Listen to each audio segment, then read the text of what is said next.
நீங்கள் வியாதியஸ்தனாக இருக்கலாம், தரித்திரத்தில் இருக்கலாம், பிசாசின் கட்டில் இருக்கலாம், என்ன மாதிரி சூழ்நிலைங்க இருந்தாலும் அதை பற்றி இயேசுவுக்கு பிரச்சனை இல்லைங்க.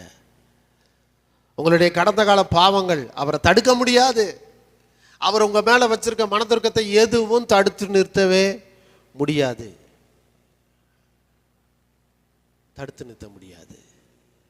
வேதத்தில் பார்த்தீங்கன்னா மத்தேயு 9:36 சொல்லப்பட்டிருக்கு, இயேசு திரளான ஜனங்களை கண்ட பொழுது அவர்கள் தோய்ந்து போனவர்களும் சிதறப்பட்டவர்களுமாய் இருந்தபடியால் அவர்கள் மேல் மனதுருகினார். இயேசுவோட பார்வை மக்கள் மேலே இருந்தபோது மக்கள்லாம் வெளியேற பெற்றவங்களா தெரிஞ்சாங்க. அவங்க ஆவியில் பலன் இல்லாதவங்களா தோய்ந்து போயிருந்தது அவருக்கு வேதனையை கொடுத்துச்சு.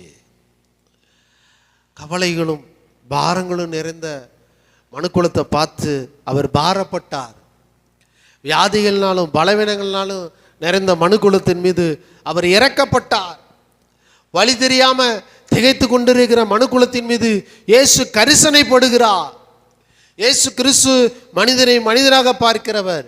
இயேசுவை போல மனிதனுக்கு மரியாதை கொடுக்கிற ஒரு நபரை, ஒரு தெய்வத்தை நீங்க எங்கேயுமே பார்க்க முடியாது. சுயநலமும் சுயலாபமும் உந்தி தள்ளுகிற இந்த நாட்களில் இப்படிப்பட்ட மனிதர்கள் மத்தியில் இயேசு மனதுருக்கம் நிறைந்தவராக சுற்றி தெரிந்தார். அவருடைய செயல்கள் அனைத்துமே தேவனுடைய இரக்கத்தின் வெளிப்பாடாக இருக்கு பாருங்க.